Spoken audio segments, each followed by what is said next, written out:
Before we get into this week's questions, did you have anything that you wanted to speak on or get into before we get started? Right quick. I just wanted to shout out the services. So any of y'all that want to go and pay respects, send some flowers or whatever to Big Y family or for his services, it's going to be at Noah Jones Church in Los Angeles, the City of Refugees on Avalon.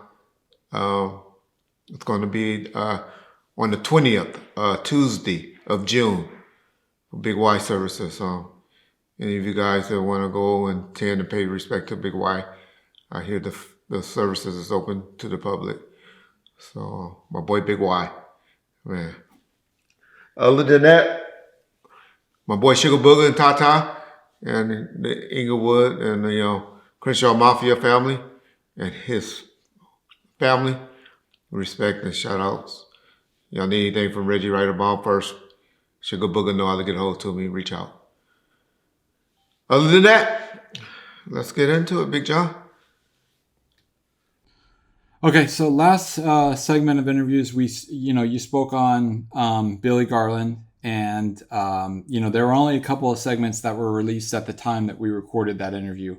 Now that a full week has gone by and more segments have come out, do you have the same feelings that you had before, or what are your thoughts on Billy Garland now that you've heard a week of the interview segments that he's got?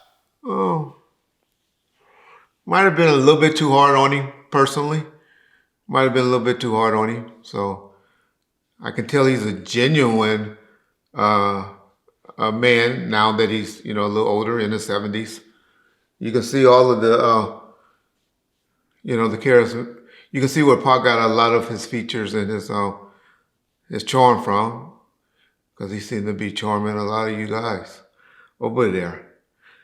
My only problem is, from the words of Tupac and from Afeni, that's all I knew about him. And the times I told you I saw him at the hospital. And then I told y'all, he was the first in line to file for something. So y'all got to understand my positioning when I hear the name Billy Gordon. And then also, and John kind of pointed something out to me. I have been reading texts and responses from obviously a troll, probably that homosexual from the UK, or maybe the Sun, I don't know. John thinks it's the Sun, I think it's a troll that has been responding as if they were him to the groupie and to people for the last year or two. And so I've been reading those texts and saying, and people, of course, y'all think I'm a stalker, I don't read nothing. Everything I learn or see gets sent to me. And so I was sent those texts over the years. I'll have John put up a couple of them. This person is definitely not Mr. Garland. I can tell the way this gentleman that's speaking on the channel talks. And as John pointed out to me, older people don't spell things like the person in this text is spelling. They don't communicate or talk like that. They use the correct spelling. And so I don't believe it's him anymore. And so that's where a lot of my anger and disgust came from as well. But I'm not backtracking. And we just want to say this because, I call a ball, a strike. A strike if I don't like you or if I like you. But the groupie, in my opinion, so far, and this is Sunday, that we tape this, that's going to be posted up on Monday. But so far, he's been conducting a very professional interview for Art the Dialogue channel. A lot of y'all asking the question, why? Why is Billy doing it on Art's channel and not on his own channel? Well, because I'm sure Mr. Garland requested a fee. More than positive. And our channel is able to produce that fee and get that viewers, which was a smart move. For any of y'all don't understand it, that was a smart Smart move. I did that with Vlad for the Compton Cops episodes. Some things you just, to get that exposure going, and the budget that needed, you have to take the other channels. So I get it. So most of y'all say, oh, Reggie, Afeni lied. And I hate that y'all in the comment section, y'all turn on Miss Feeney so quick. Y'all turn you. Either y'all all deadbeat dads, which I don't know, and not all of y'all turn, because a lot of y'all are saying, and y'all comprehend. But you other 50% or whatever, turned on Afeni. Oh, she lied to him all his life. She lied to him and told him his dad is dead. Well, we're not talking about Afeni on this. It's not Tupac's responsibility as a kid to find his dad. It wasn't Tupac's responsibility. So if he was lied to or whatever, that conversation come up once the dad finds you. Y'all got to understand that. Once he found him, then that conversation can come up with Tupac. But Billy was neglect. He up there telling y'all, which I don't know why he spoke on and telling you. See how y'all already calling ballerinas and stuff? I can't wait till one of you fools you trolls, you haters start saying, oh, Pac was pee-peeing in the bed at 5 years old. Why he put that out there, I don't know. That show y'all there's some type of anger still or resentment still. That he would say his little light-skinned kids wasn't the ones pee-peeing in the bed, but the dark-skinned kid was. Too deep for y'all? I'll leave that subject alone. But it's a dad's responsibility. So he said he had a relationship with him, and he was coming over there spending the night at his house until he was 4 or 5 years old. Okay. He never questioned why Tupac's name was changed? Okay, I'll leave that alone. Because we all know what Tupac thought his real name was for a long time, right? If y'all don't, okay. But from age 5 to 12, Tupac was still in New York. Y'all seem to think like, oh, Feeney was moving around and he was moving around. They didn't start moving around until after the age of 12, 13 that they go to Baltimore, which is not too far. Not as far as most of y'all think on the West Coast. Because people on the East Coast know Baltimore, D.C., and Philadelphia, and all those little cities out there. That's like going to Oakland, for people that's in California that can't relate to distance and stuff. But my point is, as a father, you still have responsibilities to find your kid. You guys are giving him a pass, in my opinion, and putting a lot of blame on Afeni. From the age of 5 to 12, he could have found Tupac if he wanted Tupac in his life. That's why Reggie still stands by that he was neglect and he's considered a deadbeat father. Y'all hear the statements that this man is making? What's the first statement that he said? That he got a suit.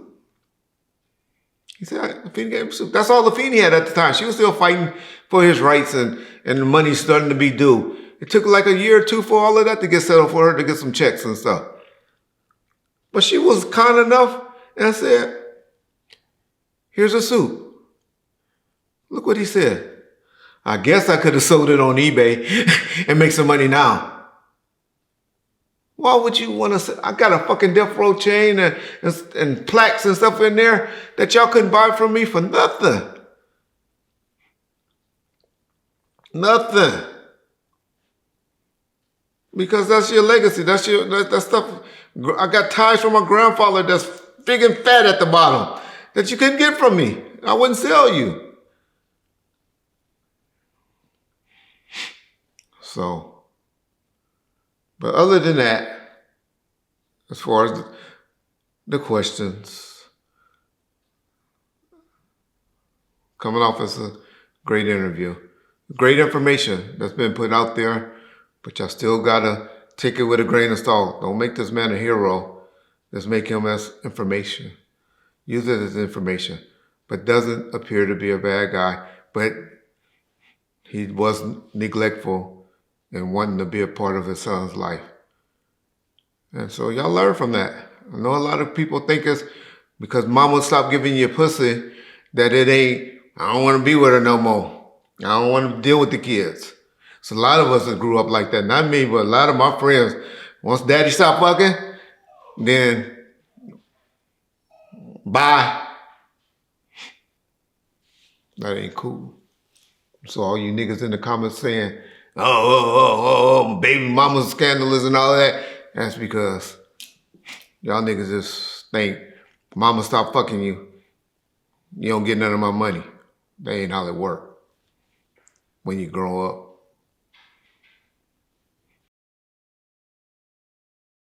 Okay, when it comes to the interview segments that Billy Garland's doing, have you caught on to some of the topics he's talking about when he, has put some doubt on Orlando Anderson being involved and it being over a death row chain and, saying that the government was involved? Do you have any thoughts about, his take on what happened in Vegas? Just like R.J. Bonds, just like Michael Corleone, just like Carcinio or any other YouTube crazy with conspirators. That's opinion. They don't know. He knows as much about what went down in Vegas than anybody. This what he done learned or what he done heard or regarding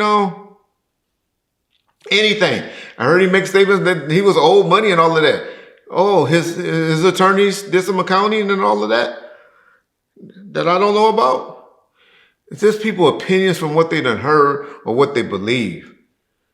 His opinion is just like yours, somewhat mine. I have a little inside information or anybody else out there. He don't know. He's just an opinion.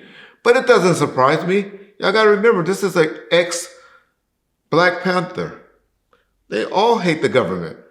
They think the government is corrupt in so many ways. Police are corrupt in so many ways.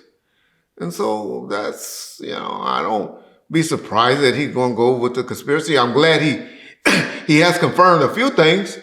He told you motherfuckers that y'all crazy if y'all believe that Tupac's not alive. Something that I've been saying for a long time. Could Tupac be that quiet? Y'all know I've been saying Tupac couldn't been that quiet for, I told y'all before, if Tupac was hiding and I found out that nigga was hiding for less than 2 years left, that would be the biggest coward bitch nigga in the world to me if I found out he's hiding somewhere from going to do jail time for 2 years. His daddy pretty much said that. Not in no words, not as blunt as I am, but so, he told y'all how Mopreme is a motherfucking liar, how Yo-Yo's a motherfucking liar. He told y'all that. Y'all don't want to listen to Reggie? Do y'all want to listen to him on that? Do y'all want to listen to him about that? He told y'all. Tupac was on a ventilator and was in bad shape, y'all. He told y'all. So all those people, I can't call him a liar. Like I just said, people be mistaken or not knowing the whole facts. But, the thing about the two guards that was standing outside the door, I told y'all that. Y'all was saying, no, Gobi was the security and outlaws and stuff. I try to tell you. So I love how stuff start coming out. Y'all never give me credit. Reggie always the liar, liar, liar. But then everything Reggie be saying, people always speak about in a roundabout way, that it was two guards standing outside the door. Now he had his spin on it. They kept asking why. They kept asking why because they knew him. But they knew not to go in the room. That wasn't their job to go in the room, but they made sure the few people, like he said, could go in the room, But he said because he wanted to throw it out an inference like we wanted to know so he wouldn't snitch on Reggie or Tupac is why my guards kept asking. I guess that's where he meant or was trying to go with. No, because they were concerned because they had been around him the last 11 months. It bothered them too. That's why they were asking, hey, how did he look? Did he, was there any conditions or was there anything to report? I guess. Or being nosy or just trying to have a conversation with him. Don't know their reasoning for it. But the reason I bring up the subject is to show this is stuff Reggie been telling y'all that I done been called a liar, and people done been saying is Reggie's lying. Not people that in the know, you people that listen to the old white man, and you people that listen to people in the comments who like trolling. But I've been telling y'all, Tupac, and I'll reiterate, wasn't crying, trying to talk, shaking no beds, and all of that stuff. His daddy just told y'all that. So please listen to that. Do you think it's weird, Reggie, that a lot of these people that either say that Tupac's alive or that the Orlando Anderson or the Keefe D thing is like was like a cover up or whatever, none of them acknowledge or talk about how Afeni sued Orlando Anderson for wrongful death of Tupac? Great catch, yeah. Yeah, so I guess Afeni's in on it too. I mean, I guess if y'all want to say she was in on it because she helped him escape and all of that. But, yeah, I mean, come on. Well, the Tupac alive people, I just don't even acknowledge.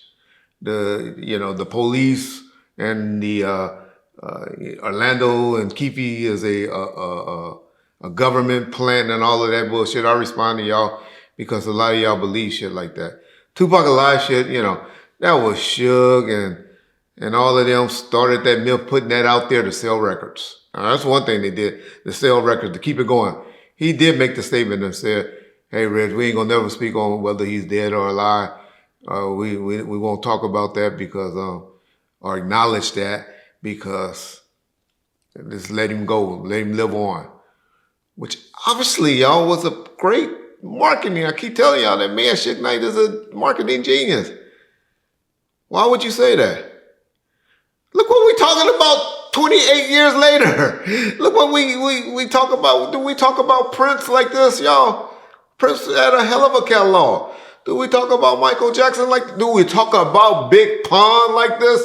Do we talk about Rest in Peace Nate Dogg like this? Do we talk about other people that were doing okay that has died? Bless me. Damn. Hope y'all don't catch COVID from that. But do we talk about people like that? No. So I think the Tupac community and I think the marketing behind that was second to what? Maybe I think he's got running neck to neck now, 1A and 1B to Elvis. Definitely the knock Bob Marley legacy and Michael's out of the water. Biggie, Biggie only relevant still because of the beef with Tupac. If y'all want to keep it real. So, yeah, those are just the people that say stuff like that, in my opinion, just don't know. They just throw it out there because they just anti-government, anti-law enforcement, anti-police. And they don't want to acknowledge. But once again, I'll tell y'all, Keefe D is a bitch-ass nigga. You don't talk and call a nigga and I ain't gonna talk about his parents, but his son and people like that got something on you. I antagonize this nigga on purposely, want him to try to do something. That's why but be the first to say that what Keefe and Orlando and them did, they were supposed to. They were supposed to. Death Row, right way, mob was neglect that night for not stopping them after they did that. Stop is a police term that we use. Y'all look it up what stop means. Told y'all before. They don't teach you to shoot to kill in the police academy. They don't use that word. they used the word stop. So that's what I mean. Nothing that anybody could have done. That was going to happen. The way they snuck up and did what they did. Nothing could have been. But those niggas were supposed to have been stopped down the street. Y'all look up the word stop in a police term. And y'all know what I meant.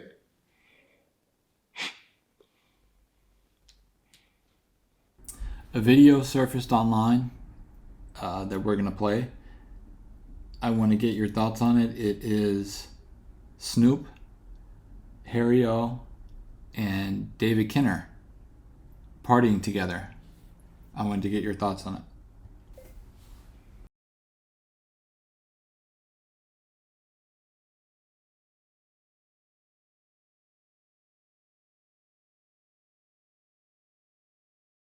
Getting funky on the mic like an old batch of collard greens. It's the capital wrestle, yes, I'm fresh and double OP, Digo double G, why Digo double G, you see? I'm showing much flex when it's time to wreck a mic. Keeping hoes and clocking a grip like my name was Dolomite. Yeah, and it don't quit. I think they in the mood for some motherfucking G shit. So Dre, you gotta give them what they want.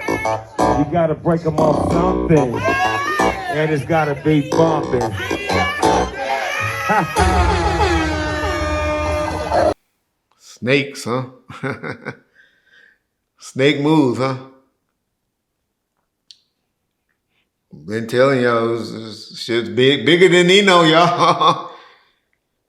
Bigger than he know. You know, Harry-O is the link that brought David into Suge's world. And then Suge called himself, or thought he had switched David's allegiance to him. Snoop, I totally get why he's there. He's supposed to be there. He's supposed to kiss David Kinner's feet and take David Kinner's call whenever David called. Suge Knight's as well. Reggie Wright's as well. You know why, 389 millimeter. But anyway, but David and Harry-O in the same room? Man, that's interesting. That's interesting to me. Wonder what the get down was the whole time. If that white Jew was playing double agent the whole time. Makes me think, makes me wonder. They had David Kinner's 80th birthday party. Those two came there to support David Kinner with their crowd. Y'all look at that crowd. Those wasn't that's David's party. I'll just say that. That was David's party. And yeah, it makes you think. Just makes you think. And I'm hoping, and I say and do things like this and put things out there, because number one, I don't give a fuck about no Harry-O or Snoop or David Kinner. I ain't scared of no motherfucking body pretty much. But things like this make people think. And then two, so y'all think Suge knows all this stuff that's been said and going on out there. He don't see it. They don't, I'll tell y'all what, they use cell phones for there if he got a cell phone, which he should. Pretty sure he do, because everybody in jail got a cell phone. Pretty much. But they don't use it for watching shit online. Other than Pornhub.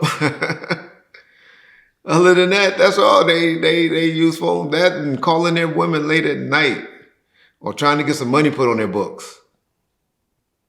That's what cell phones are used for. So to say that they burning up that battery because it's hard to charge batteries, I just don't know the lengths that you have to go through to keep a cell phone alive. Y'all think it's electrical sockets in your cell where they just lay up there like we do at home. No, they got to go to the laundry room or somewhere where electrical socket is and have people watching out for the phone and for that battery to get that juice. Having it on one of your job sites, if you're lucky enough to have a job, and charge it there. Then you got to risk walking back to your cell or to your dorm or your cell with that phone on you, tucked in your ass or somewhere. So they don't just waste their burn minutes or their time or the power for YouTube. But where they get the information from, is what I'm trying to say, is from people that they communicating with, they emailing. Luckily, that's a new thing that they got with people emailing, but they reading the emails. And so you got to watch what you say in them up on email. If somebody say something crazy to you, you be like, huh? Or most of the emails get blocked. If you start talking crazy to somebody's email, they don't even send it to you because they reading your emails before you get the emails. That's why it's a big delay. You got some video chat going on, but that's usually done through your attorneys and just, some cigar sitting around there while you online talking to people. They try to act like they don't be listening, but they be listening. So I'm saying all that to say, so everything you're getting is pretty much other people's opinion or third-handed. And so I try to get enough people to see stuff like that so he'll know what he's dealing with. I don't say stop dealing with him or dealing with people, but at least you want to just know what you're dealing with. So all of y'all like, well, why are you putting that up? Why you and John posting stuff like that? Well, who cares? Well, everything ain't for you motherfuckers. A lot of things I say and do is messages. I wanted to get your thoughts on, obviously this last week, Tupac got his Hollywood star on the Walk of Fame. Flossie went out there for us and, saw some of the people there. Wanted to get your thoughts on the people that showed up as well as the people that did not show up, and just see what you thought of the ceremony altogether. Yeah. Man, shout out Big Flossie and our cameraman, Big G. Appreciate y'all taking the time to go out there and handle that for us. For me and John. John, y'all know he a working man. I keep telling y'all, John worked 2 jobs during the daytime. So that's why we don't have time to be doing our live streams and stuff like that. But, and I'm a cripple. I'm still fucked up. So I can't get out there. Just get to him. I have to suck a nigga in his jaw. But anyway, so appreciate Big Flossie for doing that work for us and being a part of the Bomb First team. I know it catches a lot of flack because I do talk about a lot of people that you still have great relationships with. So appreciate you still being loyal to your homeboy. Appreciate that, Big Floss. Well, and speaking on that, James as well. James will be back with us. He just been doing a couple other things and we getting the equipment and finally got the equipment to be getting the podcast stuff going right. So, yeah. But to get to John's question, man, I love the turnout. I'm gonna be honest, I love the turnout, the support and the love that he got. Was disappointed that a few people will elect to go to the Rock and Roll Hall of Fame, but not show up to that or even post anything congratulating him about that. I always been giving the credit to the estate. It's obvious that the estate wasn't involved in this because I don't recall or remember seeing anyone from the estate there that's in charge of running the estate. And so that's a person that I'm disappointed in, or two, for not being there. Well, maybe they just elect them to be background people. But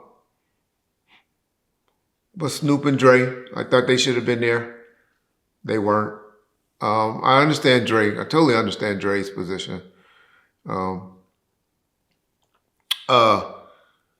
Would have liked to seen them acknowledge something from Suge. They can get audio, could have got audio from Suge where they could have had him play something. Because I know, they know Suge was a big part of Pac's life towards the end. But yeah. But the ones that were there, man, they represent, Damn, this is where I get in trouble, y'all. A lot of people there was a little bit too Hollywood. Made it about them and not so much about Pac, in my opinion. I didn't like the picture positioning that they had there.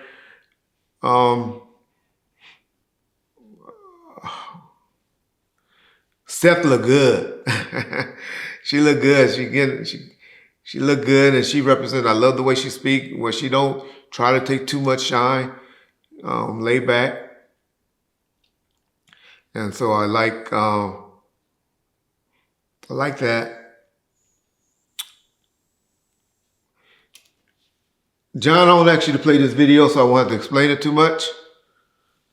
I ain't gonna even lead into it. I'm just let John play it, and then y'all tell me, and then I'll explain what I meant by that. Mo Cream, what up?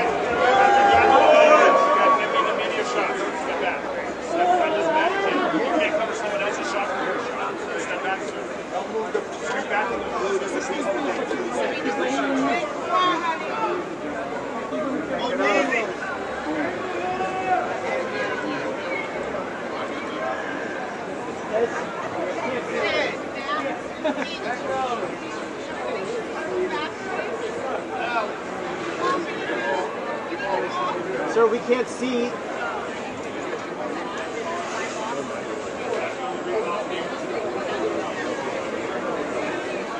Al, I'm trying to bring that poster in if you can. Thank you. Yeah, bring it in, please. Thank you. We need that poster in. Thank you. Okay.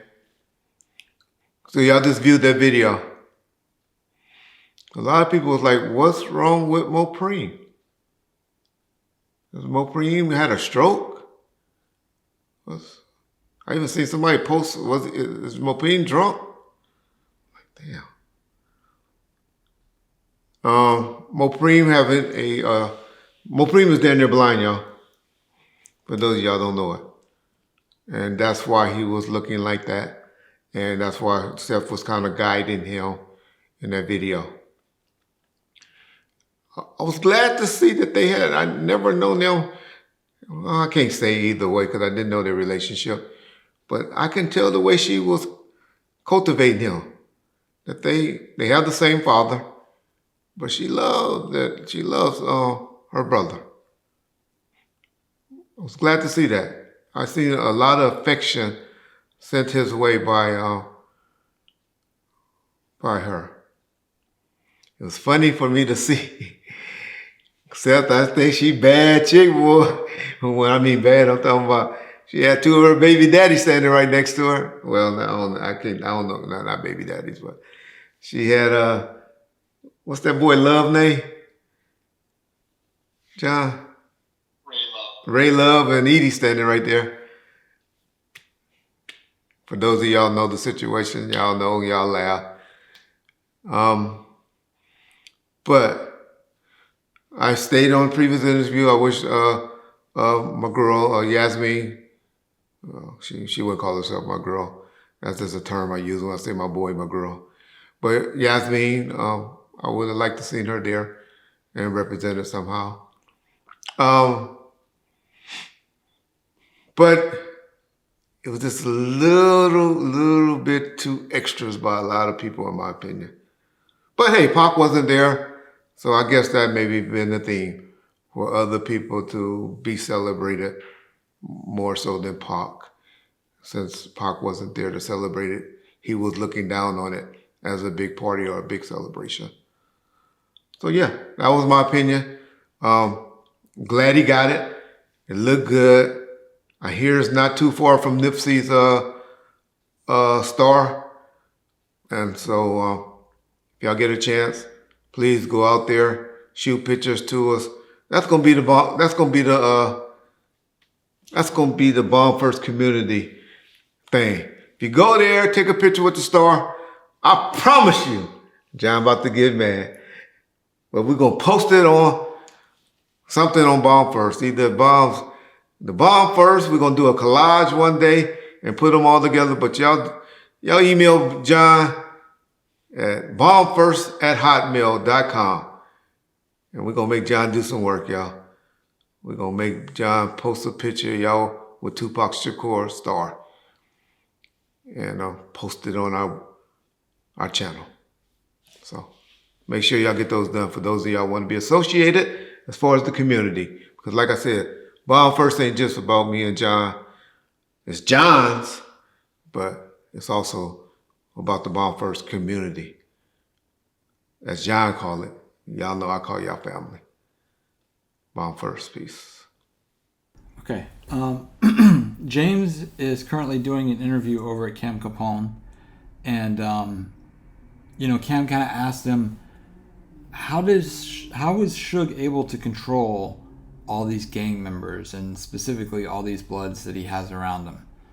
And, James kind of gave his opinion, which was that they allowed Suge to control them because they let stuff slide because they were getting paid. I wanted to see if you saw the segment, and if so, if you had any thoughts about what was said. Yeah. Shout out Cam Capone and James' interview over there.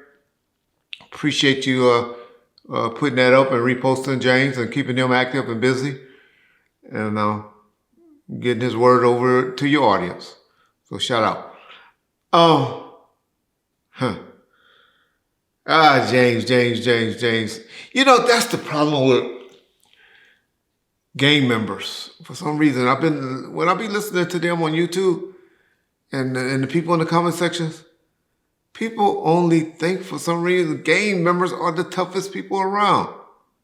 I don't get it. Gang members are tough, and they have a lot of juice in the prisons and stuff like that. But they're not the toughest dudes around. There's gangsters in every profession and walk of life. I keep trying to tell you guys that.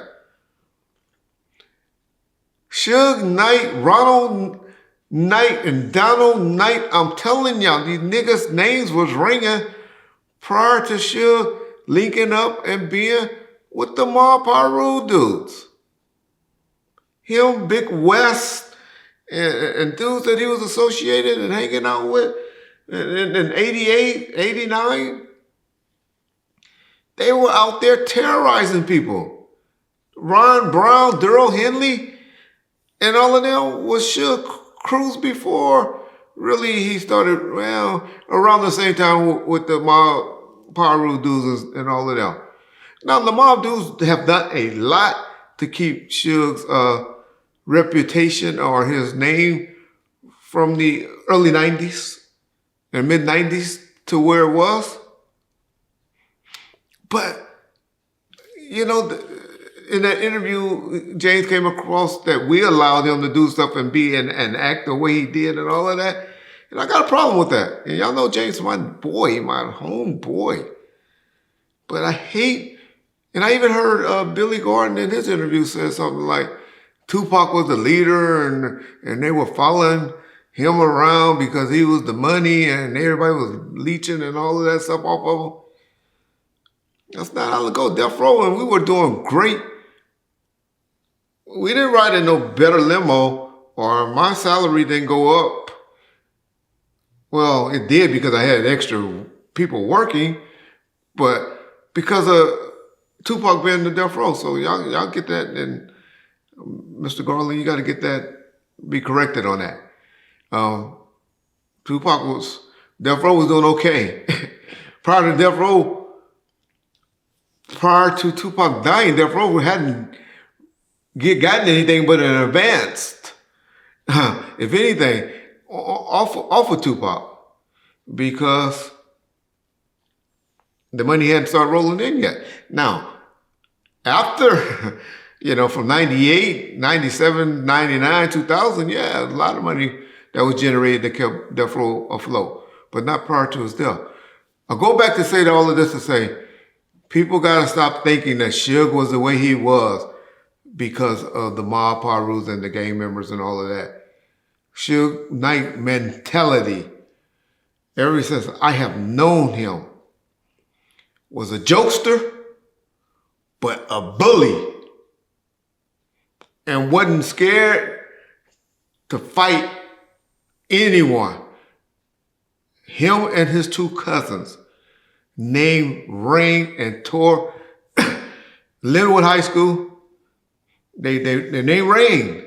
Anybody that said that they wasn't, I wouldn't say fearful of them because they wasn't like that, but like Suge and his cousins was walking around there scared or anything like that, he's a motherfucking liar.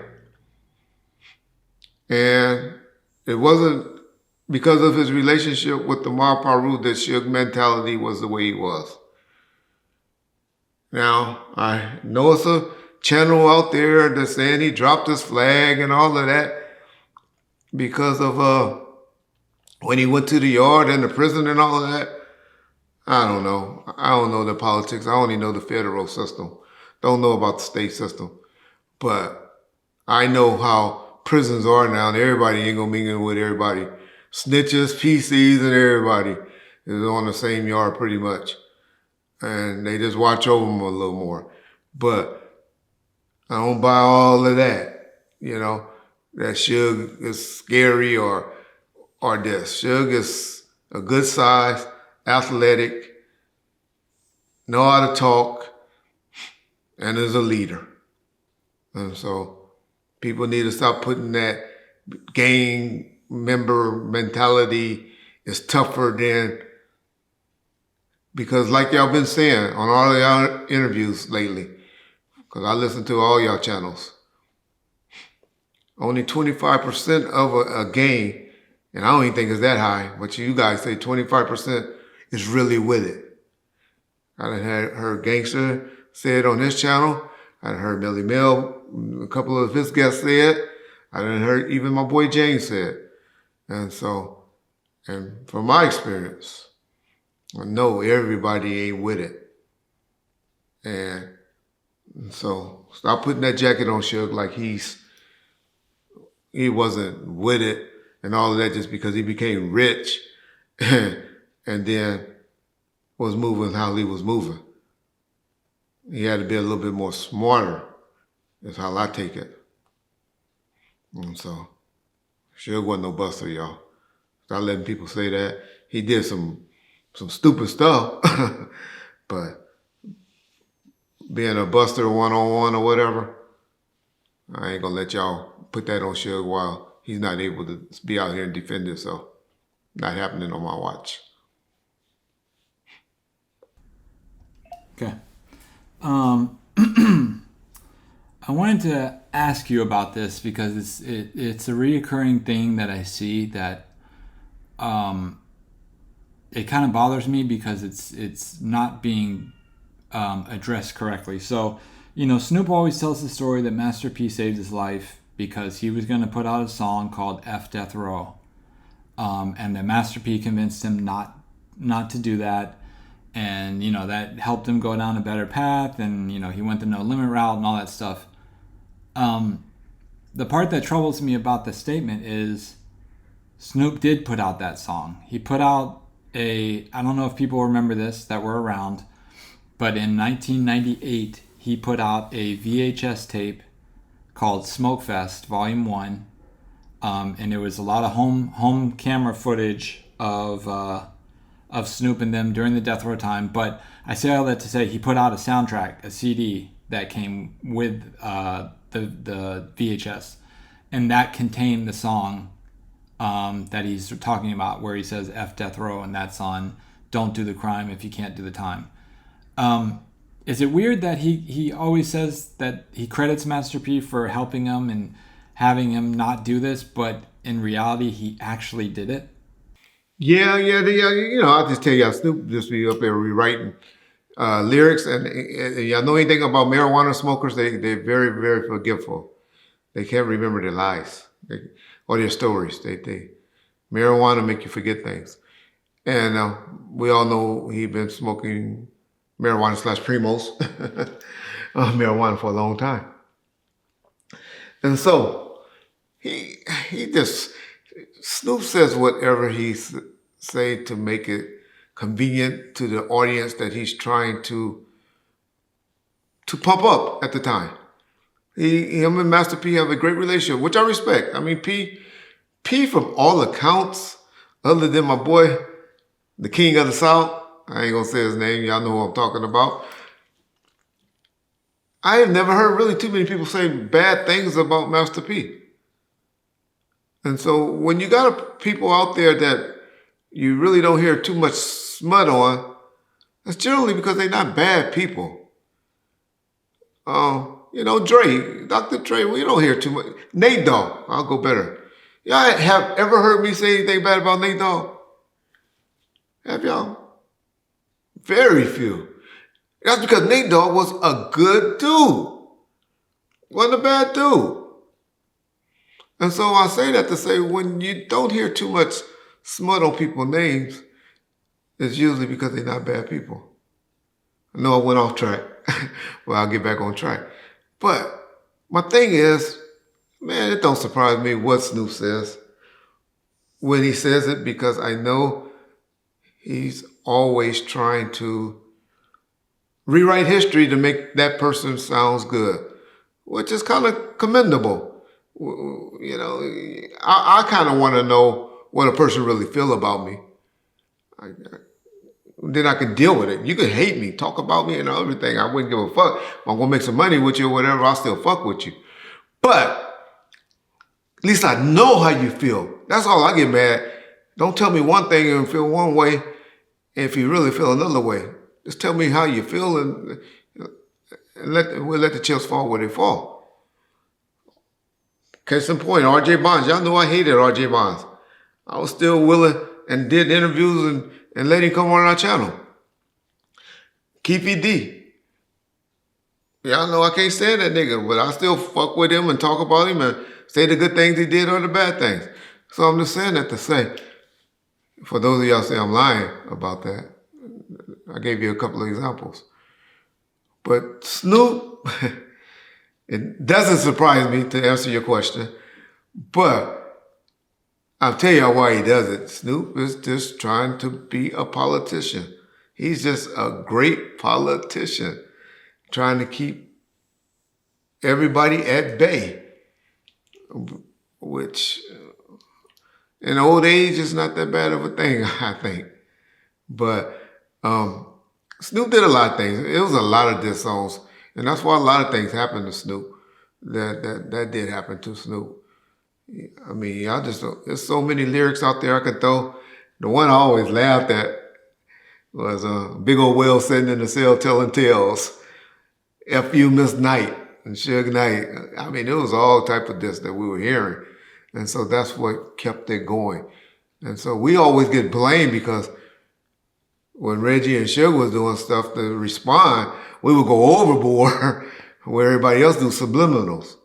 Like you New York rappers do. Y'all don't never call out names like West Coast dudes do. We call out names.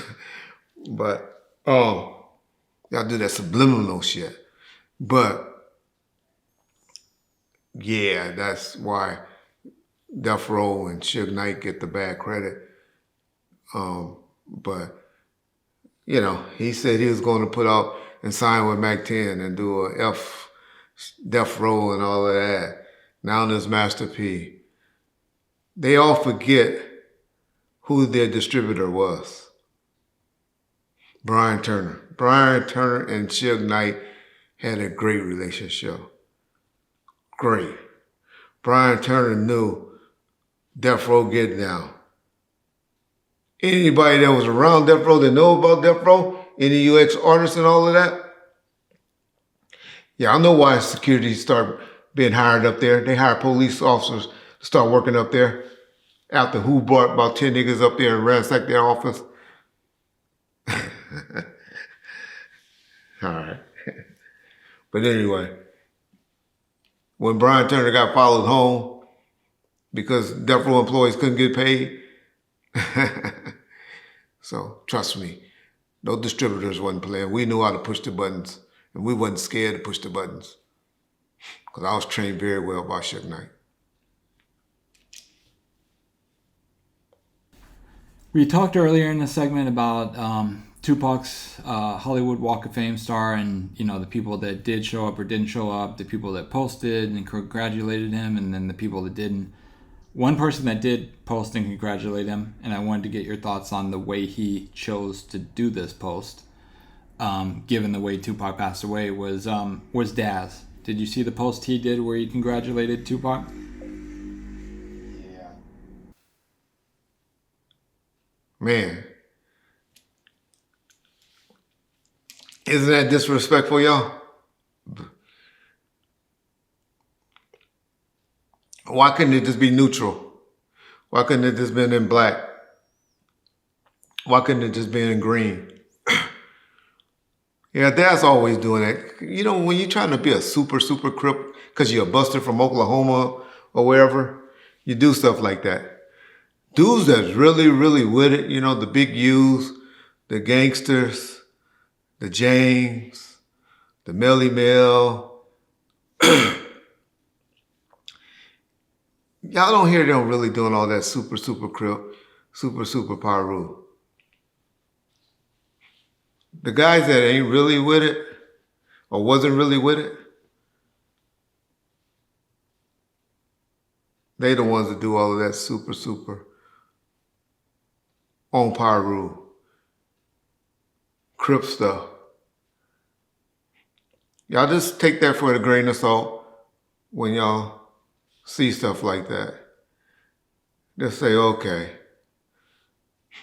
that's why he did that. Because they trying to be something they really not. They're trying to be a little bit more than what they are. And that's when I saw that post, Big J, that's how I took it. It's that clown, wannabe, gangster. Wannabe. Not is, not at all. But that wannabe trying to present to the world like he's more than what he is. And he didn't have to do that. It's cool to congratulate him and all that. Well, he could have just made it neutral. He could have just made it neutral. Because we don't know for a fact that Pop was claiming MOB. We don't know that. I never sit up here and try to say, I always say my opinion or my belief. But just to outright disrespect him like that and put the blue rag over everything, my mind, totally disrespectful. But that's Daz. That's that clown. He's a clown. He probably didn't take his medication that day. He probably was sitting by the mailbox still hoping the publishing check was still in the mail. Maybe Egg McMahon talked to him and told him, yeah, Daz, that check is on its way. Your publishing clearing check is on its way. Yeah. So that's what Daz do. But y'all check out this footage from this show that was done about a week ago in LA. Shout out Mac 10. Man, I told y'all a while ago, Mac 10 been doing great interviews. Shows that we don't know about, that he's the man behind those shows. He just did one in LA last Saturday, about a week ago, that had Bones Thugs, MC8, that dude from San Diego, I can't think of his name right now, Daz and Kurupt, and a few other people. You know, B or C rated artists compared to, you know, the big boys. No disrespect to them, because they have sold records, all of them, at one point in time. But I would call that a B or C rated show. Well, he had Bloods and Crips in the heart of Beverly Hills, right on La Cienega, right down the street from where Death Row used to be, at this theater. It was nice. It was nice. But check this footage out.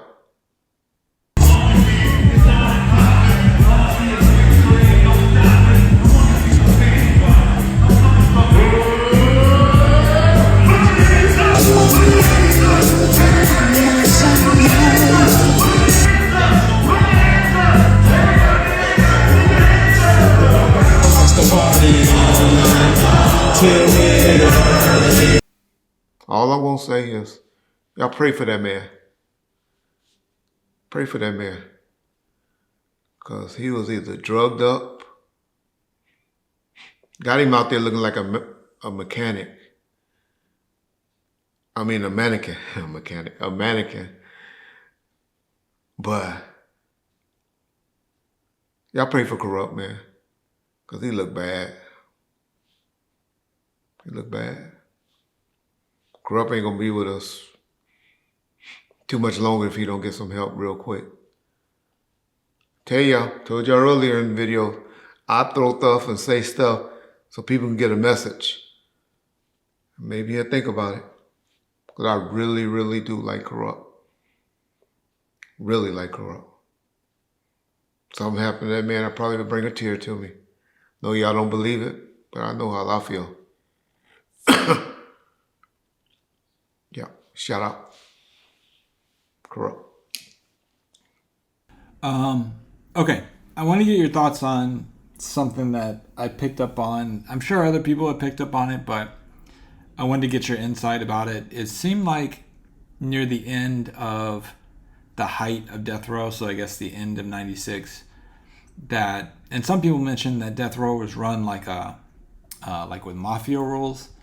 It seemed like they tried to set it up like that, to where like Tupac had his little group, Snoop had his group, Suge had his group, maybe Hammer or somebody had his group, and then like only, like the bosses could talk to the other bosses or whatever, which brings into the story about Tupac saying to Snoop, Kurupt and them can't talk to me anymore, only you can. Is there any truth to that theory, or am I just looking too deep into the way it looked like it was structured? John, your ass is smart. You caught that. Stop saying other motherfuckers caught that. You caught that. And you, John, until you brought it to my attention, I mean, I'm sure, because that's all Suge and Pac used to do was watch gangster movies. I laughed when his daddy said the last movie that Tupac saw was Forrest Gump. I was like, oh, this man really don't know his son. He is out here perpetrating. And I think he might have misspoke. He might have meant the last movie that he saw before he got out of jail, was Forrest Gump. Because I done been in a movie theater with Suge, Pac, and their dates out in Woodland Hills on several occasions. And Pac was I went to the Sunset Park movie premiere where we watched that. The one that I think Queen Latifah had the soundtrack too. And the Dog Pound was on that soundtrack. I think it was it wasn't Higher Learning. Pretty sure it was Sunset Park. We did it at Magic Johnson Theater on Crenshaw. So it wasn't his last movie. I know I went away from the question. Just wanted to make another correction, so people won't be out there thinking that Forrest Gump was the last movie that Tupac saw. I'll be looking up and see a documentary with Tupac in the movie theater laughing at Forrest Gump. And I'll be like, where y'all get that shit from? Well, his daddy said it. Okay. Y'all know what I think of Billy. But anyway, so yeah, they watched a lot of Casino and if Casino was out, if not, it was Goodfellas. Any movies like that. Him and Suge was big into. And because Suge had one of those big discs where you can buy the disc and you play it. It was before the DVDs were really big. He had an entertainment system like that in his house where we used to go and watch the movies at, especially at the house in Vegas. So I'm saying all that to say that you're right on, John. That was a great observation to how they were set up, where I try to tell you guys all the time that the Dog Pound, and y'all see on that footage that John posted on the video shoot, where you had Nate Dogg and Kurupt and Das and all that. Pac came over there, but he was mainly talking to who? Snoop. And they were all standing around Snoop listening, where the Outlaws were standing off to the side. And then Hammer had you know, y'all would say, well, how did Nutso situation happen? I don't know how that happened. But Hammer, you know, pretty much had Nutso, and he had brought Keisha when she was a youngster around, Keisha Cole. And you know, Eric B and him were real tight. Louis Burrell, the gangster of the crew, they were all around, and they had their little, you know, crew. Hammers wasn't as big as mainly, you know, Suge and his homeboys, and you know, and Hub, and you know, Quick Cat, you know, they will all fall up under the Big Jake, which would fall up under the Suge crew and all of that, with the Second to None and Danny Boy, Jewel, and all of that. So yes, you 100% right. That was a great observation, John, of how they were setting up. And the main three were the Suge, the LBC crew and Dog Pound and all of them under Snoop, and then Tupac with his Outlaws and Big Syke and all of them and their crew. And even Daz kind of insinuated it or alluded to it on an interview I saw him talk about, where he said they saw Tupac and them discipline some people, and they went back or Suge, I forget who he said, discipline some people, and then they didn't do it at the studio, but they took it back to Snoop House on the basketball court, and they did it. And when he was out of town, some of the Dog Pound members did it to old Superfly. Shout out Priest, Superfly. Dad's real keyboard player, and a guy who Warren G and Dad stole a lot of their work from. But that's another subject. Yep. So yes, great observation. Okay. So speaking of people named Billy, Big Kaz is doing an interview over on Big Court's Holding Court podcast, also YouTube channel. I know you have quite the history with Big Kaz. He still claims that he, to this day, owns and has physical ADAT copies from all the Tupac reels, which we know is not accurate. But what are your thoughts on Big Kaz trying to resurface and, seemingly doing another interview over at Big Court? Shout out my boy Sean Kaz, brother, who came on our show. For those of y'all that's new around here, y'all please don't entertain me with this, with Kaz lies. We have already covered it extensively, and we're not going to blow him up like we did the groupie. We're not going to do it because we already done killed them off, and we ain't going to let him come back. But my boy Court building up his podcast and his channel. I like that dude. That's a good, positive brother. Like what he's doing over there with his podcast. So shout out Big Court. I am Court is the name of his podcast. Keep up the good work, brother. But Big Court is also interviewing a lot of people because people have been contacting him because of the success of his podcast that he's growing. And Billy is the type that would do that. Probably paid him. No disrespect to Court, but a lot of people call you and say, "Hey, can I do this? Can I do that? How much can I come on your show for?" We get it all the time on Bound First. And I'll be like, no. Our people won't listen, and we're not about that. Because once you start doing stuff like that, the word get out. And it's just not right. It's just not good. So, Kaz, Billy, that nigga, he's just a fakester. I heard on one show that he did recently where he wished his death on my mom. Wish my mom died. I'm like, man, this dude is crazy. But I can understand why he said that, because he said his mama was molesting him and raping him, which that's what drew Big Sean crazy and came out and exposed him. Don't want to bring too much attention to him. I just want to tell y'all that he's a liar. We spent months on him back in the day. Y'all can go and check out the streams for those of y'all don't know who he is, want to know who he is, or believe the BS that he's believing or saying, because it's inaccurate. He doesn't have no masters, or nobody does. If Suge right now found a whole bunch that, oh, I forgot I had these the masters over in the corner, and we forgot about them. We just found them, man. Then the state will come at you hard and tell you that's ours. Bring it here.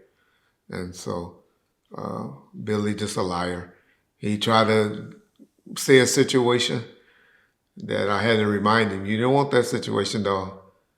The situation you trying to say, the way you came and took the masters from Death Row and Suge and all of that, nigga, I pulled up paperwork, police reports, newspaper articles, and I got a $165,000 judgment against me. Or Death Row dude that got discharged in bankruptcy.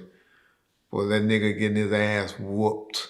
Try to say he paralyzed on the left side of his body, which is a lie. But yeah, those niggas know. Those niggas know what happened there. And they know how that get down went down. But I don't need to rehash it.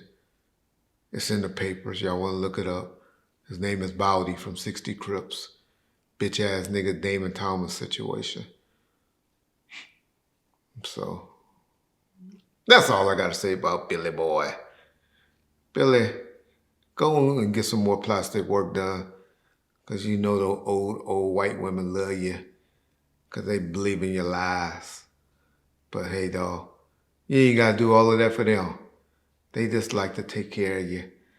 They like a young stud in their life. So you ain't got to be a fakester, a liar to impress them.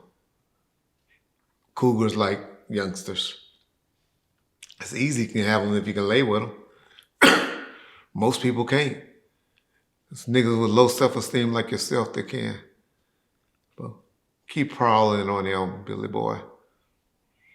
And stop with your lies.